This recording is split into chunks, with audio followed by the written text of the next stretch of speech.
आज माफिया अतीक के साथ यूपी एटीएस और यूपी एसटीएफ ने लगातार पूछताछ की और उसके दौरान माफिया अतीक कभी तेवर दिखाता रहा, कभी असद को लेकर पछताता रहा। पुलिस अधिकारियों ने अतीक से पूछा कि उमेश मर्डर केस में असद की भूमिका क्या थी। इस पर अतीक झल्ला गया और परेशान होकर बोला, अल्लाह का खौफ खाइए, बेटे की लाश दफन हुए एक पहर भी नहीं बीता, मुझसे ऐसे सवालात हो रहे हैं।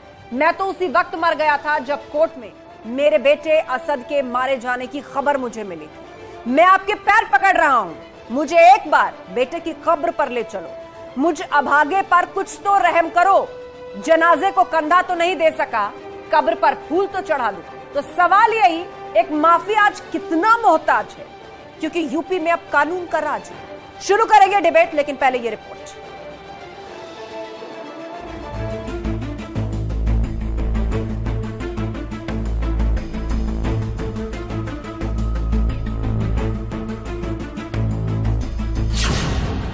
गुनाहों का हिसाब, असद सुपुर्दे खाक।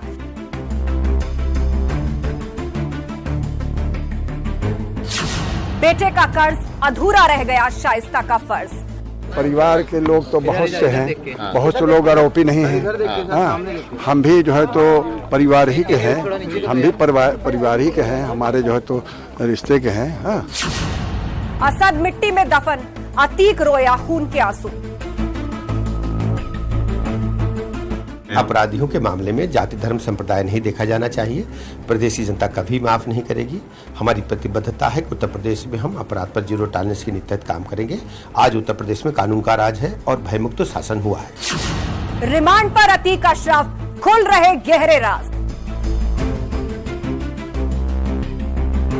कानून व्यवस्था के नाम पे जो अपनी बड़ी बड़ी बातें बोलते हैं, उसी भारतीय जनता पार्टी की शासित प्रदेश में डिप्टी सीएम के गृह जमकत के अंदर अगर गैंग्स ऑफ वासेपुर होता है तो कानून व्यवस्था पे सवाल उठेगा और समाजवादी पार्टी पुरजोर सवाल उठाएगी।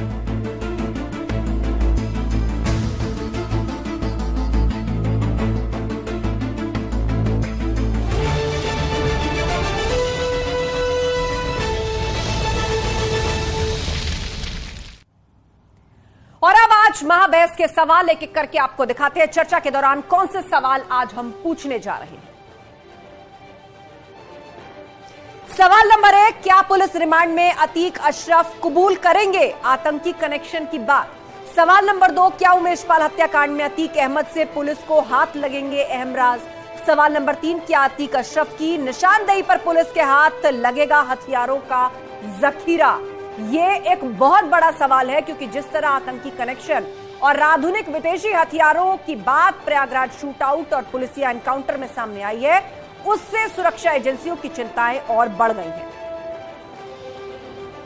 तो आज महाबहस में इन्हीं सवालों के जवाब तलाशेंगे।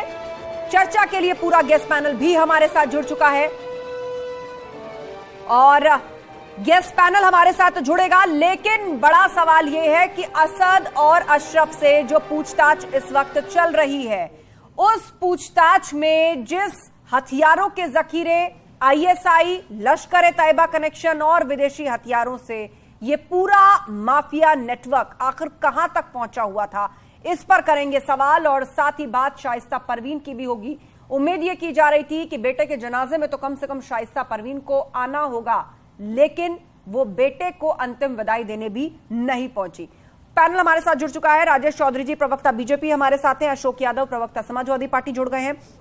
आदिल हसन, नेता एआईएमआईएम हैं। एके जैन, पूर्व डीजीपी हमारे साथ हैं। और निरंजन पोद्दार, राजनीतिक विश्लेषक हमारे साथ जुड़ गए हैं। आप सभी मेहमानों का बहुत बहुत स्वागत है और चर्चा की शुरुआत करें, लेकिन सबसे पहले 30 सेकंड के अंदर आप सभी अपनी बात रखिए। शुरुआत अशोक यादव जी आपसे करने जा रहे हैं। आज अतीक अहमद एसटीएफ और एटीएस के सामने कह रहा है, पैर पकड़ता हूं, मुझे एक बार बेटे की कब्र पर ले चलो, फूल चढ़ाना चाहता हूं, एक बार बेटे की कब्र पर ले चलो। लेकिन दूसरी तरफ बड़ा ताव देके यह भी कह रहा है, वो बीच बीच में धमकियां भी दे रहा है कि जिन पुलिस वालों ने गोली चलाई मेरे बेटे पर, बाहर निकलूंगा, सबको देख लूंगा।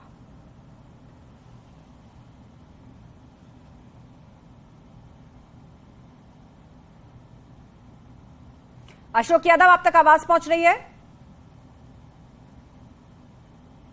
आपकी आवाज नहीं आ पा रही है यहाँ पर, शायद कोई टेक्निकल दिक्कत है। एक बार चेक कीजिए अशोक यादव की आवाज क्यों नहीं आ रही है। लेकिन आदिल हसन का तब तक रुक कर लेते हैं, AIM नेता हमारे बीच में है। आदिल हसन जी, आप लोगों की पार्टी और मुखिया असद ओवैसी ने तो एक बार फिर से मजहबी रंग दे दिया इस पूरे घटनाक्रम को, इस एनकाउंटर को। आप कह रहे हैं अपराधियों के हम खिलाफ है, लेकिन एक ही मजहब के साथ ऐसा हो रहा है। चलिए, आदिल हसन अभी हमारे साथ पैच नहीं है, उनका हम रुख करेंगे जैसे ही वो जुड़ते हैं। और राजेश चौधरी जी हमारे साथ जुड़े हुए हैं। राजेश चौधरी जी, अब यहां पर यह चर्चा हो रही है, एक तरफ तो आपके विरोधी दल कह रहे हैं कि यह एनकाउंटर न्याय सही नहीं है, और आज जिस तरीके से अतीक की हालत है वो सुरक्षा एजेंसियों के सामने यह तक कहता नजर आ रहा है कि मैं सच्चा देशभक्त हूं, मुझसे ऐसे सवाल ही मत करो। ये क्या सवाल कर रहे हो? और हथियार तो अपने देश में भी बहुत मिलते हैं। आपको लग रहा है कि अब अतीक और अशरफ के माध्यम से किसी बड़े आपराधिक नेटवर्क जिसके तार विदेशों, खासतौर पर पाकिस्तान से जुड़ते हैं, अवैध हथियार से जुड़ते हैं, आतंकियों से जुड़ते हैं, ऐसा कोई कनेक्शन सामने आ सकता है?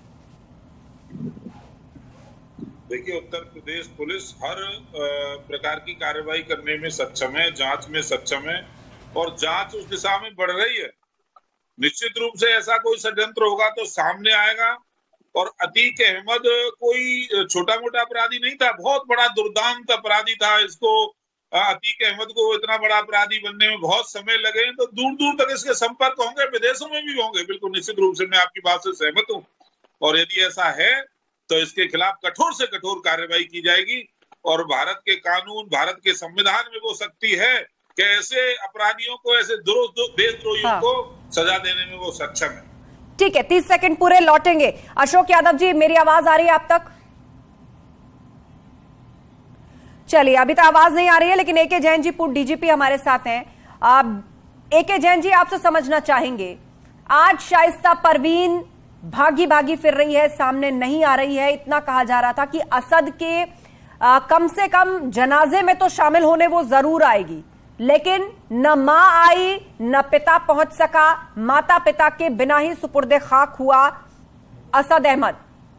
बड़ा सवाल यह है कि शाइस्ता आज भागी फिर रही है, उस पर भी संगीन आरोप है। और यह भी कहा जा रहा है, आशंका इस बात की भी है, गुस्सा बेटे की मौत को लेकर अतीक के अंदर भी है, जाहिर सी बात है शाइस्ता के अंदर भी है। तो क्या कोई इंतकाम वाली बात या ऐसा भी कुछ वो बाहर कर सकती है? उसका इस तरीके से खुला घूमना क्या खतरनाक हो सकता है? देखिए, इस परिवार के लिए कुछ भी करना बहुत मुश्किल नहीं है। पहले यूपी पुलिस और शासन ये समझ बैठा था कि जिस तरह सख्ती हो रही है माफियाओं पे, अतीक के एम्पायर पे चोट की गई है, तो ये कहीं कुछ रिटेलिएट नहीं करेंगे। पर आपने देखा कि 24 फरवरी को जिस प्रकार का शूट आउट अंजाम दिया गया, इतनी दुस्साहसिक घटना प्रदेश में कम ही होती है कि दो गनर भी मौत के घाट उतार दिए गए और सबके मुंह खुले हुए थे। पूरा एक चैलेंज था कि मेरा अंपायर अभी खत्म नहीं हुआ है, मैं अभी हूँ, जेल में बंद हूँ, इससे कोई फर्क नहीं पड़ता है। उमेश पाल ने आवाज उठाने की हिमाकत की है, उसको और उसके गनर्स को सबको मिट्टी में मिला दिया। इसलिए लगातार टीमें STF की लगी हुई है, कोई ढिलाई प्रयागराज पुलिस कहीं से नहीं हो रही है। शाइस्ता परवीन हो, चाहे और फैमिली मेंबर हो, चाहे और शूटर्स हो, एक एक करके सब पकड़े जाएंगे। अभियान पूरा चल रहा है, कोई बचने नहीं पाएगा और इसमें कोई ढिलाई भी नहीं आने पाई। निरंजन पोद्दार जी है राजनीतिक विश्लेषक। निरंजन पोद्दार जी, आज क्या वाकई जुर्म खाक में मिला है? माफियाओं के, अपराधियों के मंसूबे खाक में मिले हैं, लेकिन शाइस्ता अभी तक सामने नहीं आई है। पुलिस की गिरफ्त में अतीक कह रहा है कि मैं सच्चा देशभक्त हूं। देखिए आस्था जी, ऐसा है कि मेरे हिसाब से जिस तरीके से सिस्टम की घालमेल और कानून के छिद्रों का फायदा उठा करके ये जो डायनासोर बन जाते हैं, इनके लिए सोचने का विषय जरूर उत्पन्न हुआ है। क्योंकि यहाँ पे सरकार का इकबाल और कानून और प्रशासन का, जैसे अभी मेरे पूर्व वक्ता कह रहे थे कि 24 फरवरी को जिस तरीके से इन्होंने कानून व्यवस्था को या समझ लीजिए शासन प्रशासन को इन्होंने जिस तरीके से चुनौती दी थी, कम से कम इनको एक चीज लग गई है कि आज की तारीख के अंदर शासन प्रशासन के अंदर भी इच्छा शक्ति है और जो सत्ता के अंदर है वो भी इच्छा शक्ति है। तो इसलिए निश्चित रूप से इनके अंदर एक भय का माहौल तो होगा। लेकिन यहाँ पे मैं एक चीज और देख रहा हूं आस्था जी, जो बहुत ही वेदनादायक है कि किस तरीके से अपोजिशन एक साथ जिस तरीके से माफियाओं की बैटिंग कर रहा है, ये देख करके बड़ा एक आश्चर्य होता है कि अगर ये सत्ता में होते तो इनका क्या बोलबाला होता। और ये किस तरीके से, ये ऐसे ही नहीं है एकाएक ये इतने बड़े डायनासोर बन गए, 1400 करोड़ रुपए की संपत्तियां जब्त हो गई और इतना बड़ा साम्राज्य स्थापित कर लिया। तो आज समझ में आ रहा है कि जब विपक्ष में रहते, जब इतना समझ लीजिए पक्ष इनका इनके लिए इतनी वफादारी निभाई जा रही है, तो जब सत्ता पक्ष में होते होंगे तो ये कितना इनका संरक्षण करते होंगे। और ये एक ही पार्टी की बात नहीं कर रहा हूं, पूरे हिंदुस्तान के अंदर आज इसको एक तरह के आप यानी मामले का सियासीकरण बहुत अच्छी तरीके से हो चुका है, सबने अपनी अपनी साइड चुन ली है। ज्यादातर विपक्षी पार्टियां एनकाउंटर न्याय नहीं हो सकता, इसकी आड़ में कहीं ना कहीं तुष्टीकरण के रास्ते तलाश रही हैं। इस पर भी एक प्रश्न चिन्ह लगता है। अशोक यादव जी, आप तक आवाज पहुंच रही है अब मेरी? जी मैडम, आवाज आ रही है। सवाल यही है, अतीक का बेटा असद एनकाउंटर में मारा गया, उसके साथ गुलाम मारा गया। गुलाम का तो परिवार भी डेड बॉडी लेने नहीं पहुंचा, उसके भाई और मां ने खुद सामने आकर के कहा कि बुरे काम का बुरा नतीजा, जो बुरा किया है हम तो उसकी डेड बॉडी भी लेने नहीं जाएंगे। एक ही परिवार के अंदर रावण भी हो सकता है, विभीषण भी हो सकता है, वो गलत रास्ते पर चला, अंजाम बुरा हुआ। एनकाउंटर में मारे गए गुलाम का परिवार ये कह रहा है गलत है सो गलत है, शव भी लेने नहीं जाएंगे। उसके परिवार ने मान लिया कि वो अपराधी था, लेकिन दूसरी तरफ आप लोगों को ऐतराज है इस एनकाउंटर से, आप लोग दूसरी तरफ जा खड़े हुए हैं और सवाल उठा रहे हैं लगातार। आस्था जी ये बताइए, किसी राजनीतिक दल, इवन समाजवादी पार्टी से लेकर कोई भी राजनीतिक दल, क्या अतीक अहमद के पक्ष में एक शब्द भी बोला क्या? कभी आप लोग एनकाउंटर पर तो सवाल उठा रहे हैं ना। देखिए, एक नैरेटिव क्रिएट किया जा रहा है भारतीय जनता पार्टी की तरफ से कि समाजवादी पार्टी या विपक्षी लोग अतीक अहमद के पक्ष में खड़े हैं। ये सब फाल्स नैरेटिव है मैडम, इसको प्लीज इस तरह का नैरेटिव कम से कम चैनल के माध्यम से नहीं चलना चाहिए। और दूसरी बात मैं ये कहना चाहता हूँ कि सरकार की मंशा क्या है। जब जिस समय माननीय मुख्यमंत्री जी कह रहे थे विधानसभा में कि माफियाओं को मिट्टी में मिला देंगे, तो उस समय उनकी मंशा क्या थी?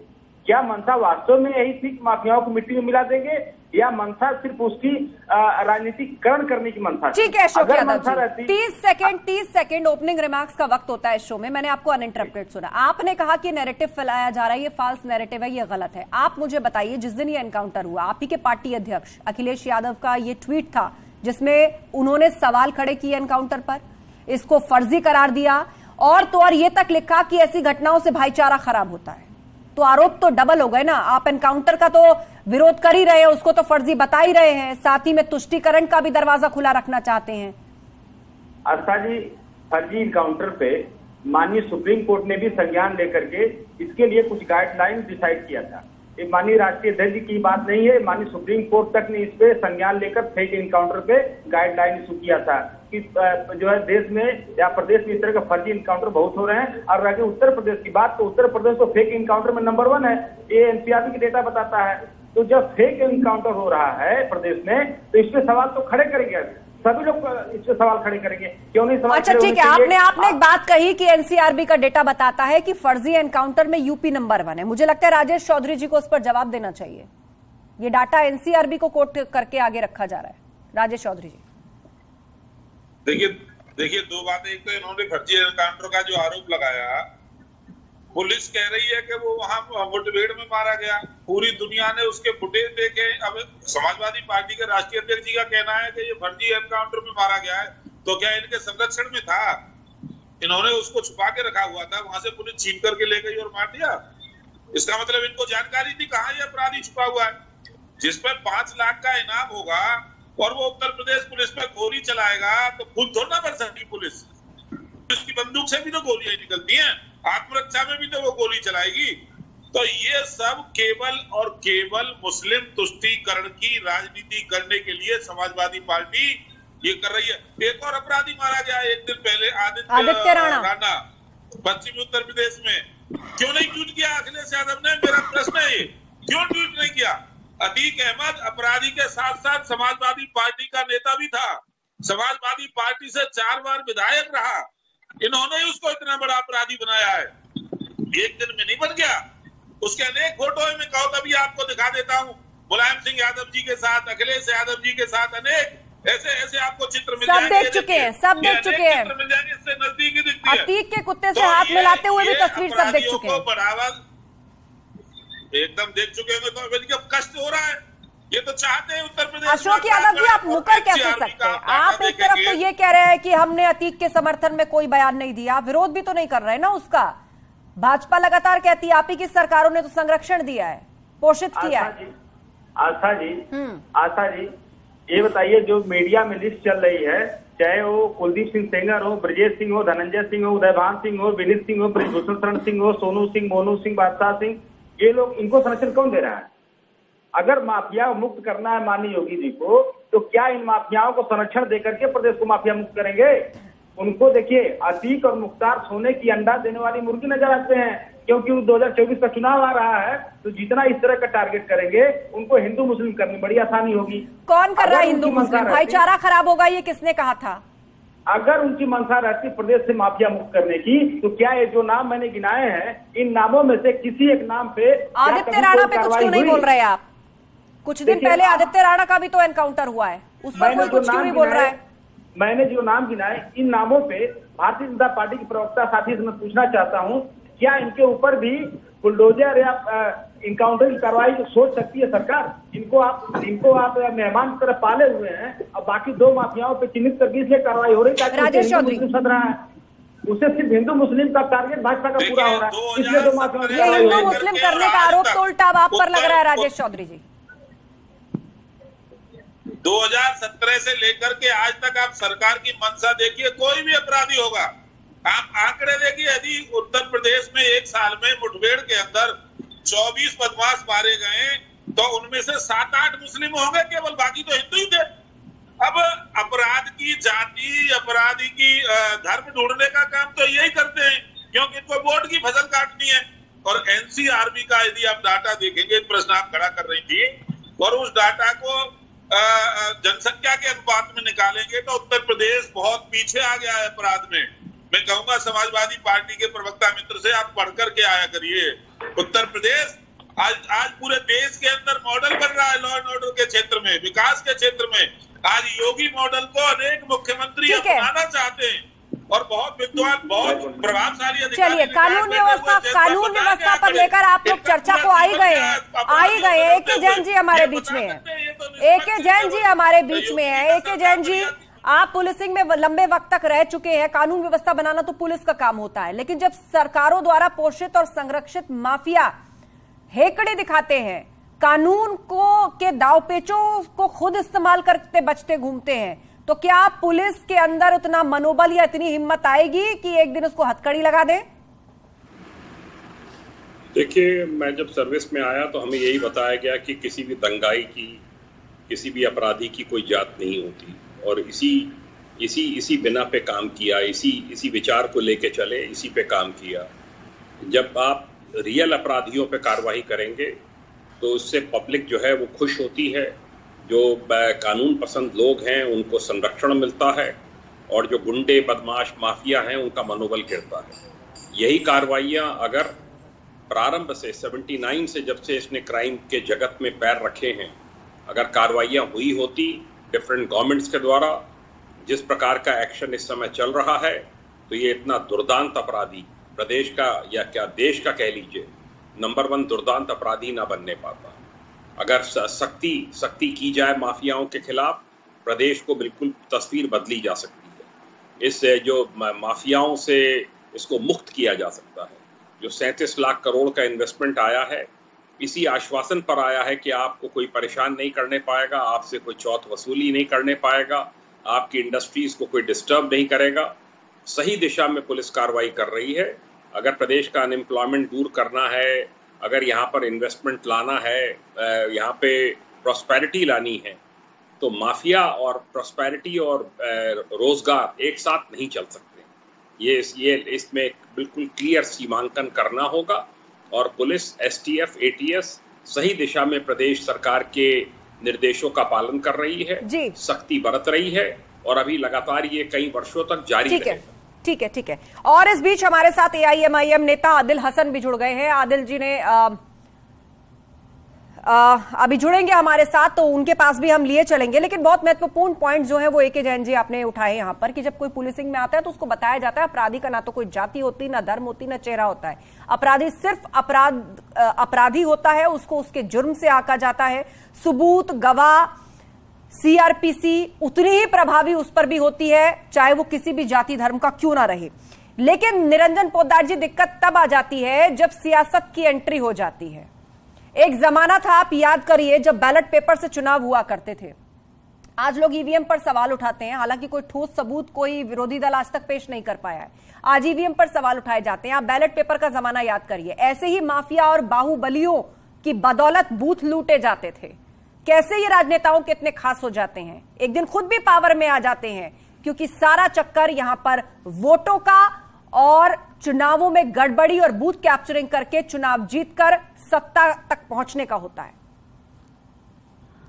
देखिए आस्था जी, निश्चित रूप से आपकी बात बिल्कुल, और इसी को बात को मैं आगे बढ़ाऊंगा। मेरा ये मानना है कि कोई भी राजनीतिक दल या राजनीतिक सत्ताएं कभी भी किसी चीज के वफादार नहीं होती, लेकिन जब किसी चीज से उनको फायदे नुकसान से जब वो जुड़ जाते हैं तो फिर उसके बाद में उनका वफादारी करना उनकी मजबूरी हो जाती है। आज मुझे एक चीज समझ में नहीं आई कि जब लगभग आप ये मान के चलिए 1.5 महीने पहले, मैं बात कर रहा हूं 24 फरवरी की, जिस दिन इन्होंने शासन सत्ता को चुनौती दी थी, क्या उससे पहले कभी कोई इनका एनकाउंटर हुआ था? उससे पहले जेल के अंदर जो हमारी कानून व्यवस्था की जो हमारी सिस्टम है, उस सिस्टम के हिसाब से इनके खिलाफ कार्रवाई चल रही थी। लेकिन इन्होंने क्या किया, इन्होंने उस दिन अपने आप को दोबारा से सत्ता से बड़ा बनाने के लिए शासन सत्ता को चुनौती दी, और किस तरीके से जैसे लोग आलू टमाटर डालते हैं वैसे बम डाल रहे हैं खुलेआम सड़कों के ऊपर, भरी भीड़ के बीच में गोलियां चल रही हैं, पुलिस जो गनर है, गनर को मार दिए जाते हैं, और जिस तरीके से वहां आतंक फैलाया जाता है, तो क्या उस समय ये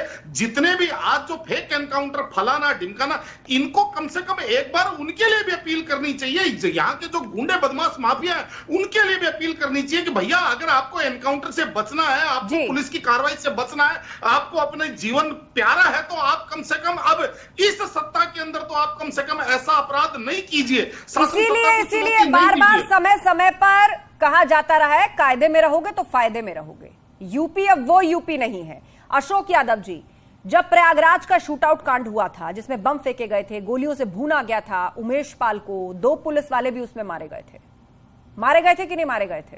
जी जी। उनका तो कोई नाम नहीं लेता। उस वक्त तो इस पर किसी ने इतना विरोध या सवाल नहीं दर्ज कराया था, जो आज भाईचारा खराब होने की बात कही जा रही है असद और गुलाम के एनकाउंटर के बाद। आस्था जी, समाजवादी पार्टी के नेता लोग, समाजवादी पार्टी के वरिष्ठ नेतागण उन लोगों के परिवार से जाके मिले, बकायदे उनके साथ सहानुभूति सबकी है, पूरी पार्टी की है, इसमें कहीं से कोई दो राय नहीं। सवाल सिर्फ जो अभी हमारे भाई साहब कह रहे थे कि अगर इस तरह का गोलाबाजी या बमबाजी कोई करेगा तो इनकाउंटर तो होगा ही, कम से कम तभी जो बात उन्होंने स्वीकार कर लिया कि यह फेक इनकाउंटर था, पहली बात। और दूसरी बात कि ये जो नैरेटिव गढ़ा जा रहा है, जी मैं फिर कहूंगा, ये सिर्फ और सिर्फ 2024 के लोकसभा चुनाव को लेकर के है। माननीय मोदी जी के लिए पाकिस्तान सोने की अंडा देने वाली मुर्गी बन गई है, और माननीय योगी जी के लिए अतीक और मुख्तार सोने की अंडा देने वाली मुर्गी बन गई। ये देखिए, अच्छा, आप अतीक और मुख्तार को सोने की अंडे देने वाली मुर्गी कह रहे हैं। राजेश चौधरी जी, किसके लिए ये मुर्गियां अंडे दे रही थी इतने सालों तक? किसने इन मुर्गियों को इतना पोषित किया? देखिए, समाजवादी पार्टी के निर्माण में बहुत बड़ी भूमिका अतीक अहमद की है, मुख्तार अंसारी की है। ये तो समाजवादी पार्टी के खुलेआम नेता थे, सब जानते हैं कितना बड़ा सहयोग इनका आर्थिक करते होंगे, इसीलिए इनके पेट में दर्द होता है। यदि अतीक का बेटा मारा जाता है तो तुरंत ट्वीट आ जाता है अखिलेश जी का, और वो और कोई अपराधी मारा जाता है तब नहीं आता। सोने का अंडा देने वाली मुर्गी तो समाजवादी पार्टी के लिए ही है, इन्होंने ही तो बनाया है। अब ये पता नहीं क्यों जनता को बरगलाना चाहते हैं, क्यों भारतीय जनता पार्टी को और सरकार को बदनाम करना चाहते हैं। ये सरकार खुलेआम अपराधियों के खिलाफ सख्ती से पेश आने की घोषणा करती है, और वो काम भी करके दिखाती है। और योगी जी कोई आज नहीं लड़ रहे अपराधियों से। जब वो मुख्यमंत्री नहीं थे, उससे पहले भी उनकी सब अपराधियों से झगड़ा चलता था, उस समय भी संघर्ष किया उन्होंने। कोई एक दिन में योगी आदित्यनाथ जी ने इनके खिलाफ संघर्ष नहीं किया है। 2017 में जब सरकार में आ गए तो सरकार लड़ रही है, वरना लोकतांत्रिक तरीके से हमेशा इनके खिलाफ संघर्ष में योगी जी बढ़ चढ़ करके जनता के साथ खड़े रहे। ठीक है, अशोक यादव जी। आस्था जी, मैं पूछना चाहता हूं कि क्या जो नाम मैंने गिनाए, जो नाम अभी आपने देखा किस तरह से पहलवान बेटियों का सेक्सुअल हरासमेंट करने वाला भारतीय जनता पार्टी के नेता, क्या उसके खिलाफ कोई कार्रवाई की सरकार? आप बेटी बचाओ बेटी पढ़ाओ का नारा देते हो, आप सबसे ज्यादा highest rate of crime against women UP में है, ये भी एनसीआरबी डाटा मैं आपको बता रहा हूँ विद रिकॉर्ड।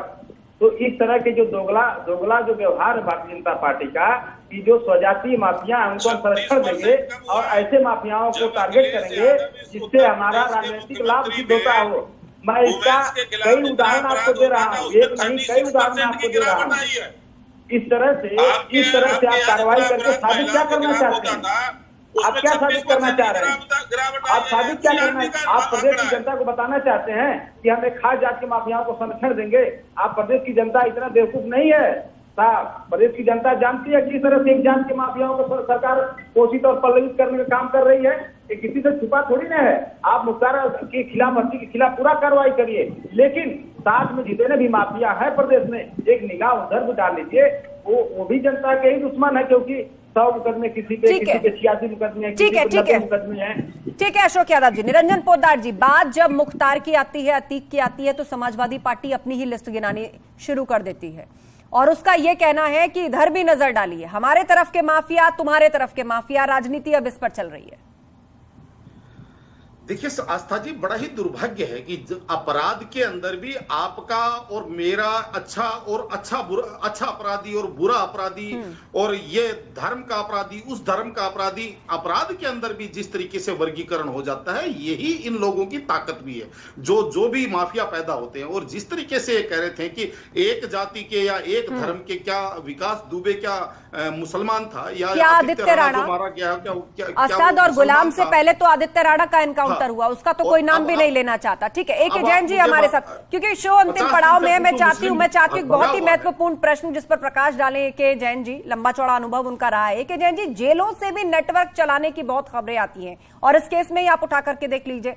खबर है कि साबरमती जेल के अंदर रहकर भी अतीक जो है, क्या हो रहा है प्रयागराज में, किस तरह उमेश पाल से वो परेशान है, चैन की नींद नहीं सो पा रहा है, ये सारा कॉन्वर्सेशन बेटे असद और शाइस्ता के साथ उसका लगातार होता रहा।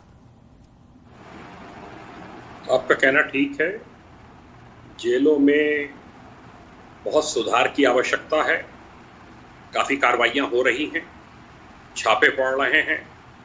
अब IPS अफसरों को भी टास्क दिया गया है कि वो जाके जेलों का आकस्मिक निरीक्षण करें। बहुत आवश्यकता इस बात की है कि जेल जो एक आरामगाह बन गए हैं क्रिमिनल्स की, और जहां से घटनाएं प्लान होती हैं। आपको पता ही है कि देवरिया जेल में बुलवा के जायसवाल से प्रॉपर्टी लिखवा ली गई थी अतीक के द्वारा, तभी इसका ट्रांसफर साबरमती जेल हुआ था जी। तो ये एक लॉन्ग टर्म रिफॉर्म्स की आवश्यकता है, जहां जैमर्स लगे, जो जेल में रिक्तियां चल रही हैं स्टाफ की, उनकी पूर्ति हो, और इनके समयबद्ध ट्रांसफर्स होने चाहिए कर्मचारियों के जो लंबे समय से एक जगह जमे हैं, ताकि आपसे साठगांठ ना हो पाए। और हाल ही में यूपी में भी कुछ जेल अधीक्षकों और उप अधीक्षकों पर कार्रवाई हुई है, कैदियों को कुछ एक्स्ट्रा सुविधा मुहैया करवाने में, और कहीं ना कहीं आशंका भी रहती है कि साठगांठ ना हो जाए, इसीलिए उनके भी ट्रांसफर मैनुअल के हिसाब से समय समय पर होते रहने चाहिए। आप सभी मेहमानों का बहुत बहुत शुक्रिया इस चर्चा में शामिल होने के लिए। तो एक तरफ अतीक और अशरफ से पूछताछ चल रही है, विदेशी हथियार और आतंकी नेटवर्क से किस तरह जुड़े हैं उसको लेकर जब सवाल पूछा जाता है तो अतीक चिल्ला चिल्ला कर कहता है कि मैं सच्चा देशभक्त हूं। वो अतीक जो पाकिस्तान में जाकर बस जाना चाहता था, धमकाते हुए कहता था सीधा संबंध जो है ISI और लश्कर से है, मंसूबे थे उसके। वो अतीक अब पुलिस के पैरों में गिरा हुआ है, पैर पकड़ रहा है और कह रहा है कि एक बार मुझे मेरे बेटे की कब्र पर ले चलो। दूसरी तरफ अतीक का बेटा असद, जिसको आज सुपुर्दे खाक किया गया, न शाइस्ता परवीन पहुंची वहां पर और न ही अतीक जा सका। लेकिन कुल मिलाकर ये पूरी दास्तान जुर्म के उस खाक में मिलने को लेकर अपने आप में एक बड़ा उदाहरण कहती है कि अपराधी का रसूख या माफिया का रसूख कितना ही बड़ा क्यों ना हो, कितने वर्षों तक उसकी सल्तनत क्यों ना चलती रही हो, एक दिन सबका अंजाम ऐसा ही होता है।